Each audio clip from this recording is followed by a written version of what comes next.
Yung akala mo buhaya, yung pala isda. At yan nga pala si Garly, isa siyang alligator garfish. Siya nga pala isang alaga ng ating kahabi na si Marson Belidao mula sa Sultan Kudarat, Mindanao.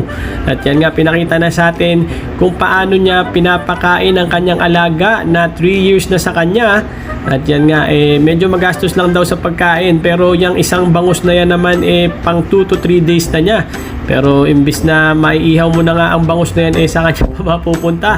At yan nga mahigit 1 kilo rin yata ang bangus na yan. At yan nga pilit niyang dinudurog muna para lumambot-lambot ng konti. At syempre iaayos niya ang position niyan bago niya yan malunok, dahil din yan syempre kaya lunukin ng nakaganyan. So yan nga inaayos niya ng mabuti. At ito palang ganitong klaseng fish species ay umaabot ng up to 6 to 10 feet ang haba. At talagang napakalaki nga naman, lalo na sa mga wild. At kitang-kita natin kung paano niya nilantakan at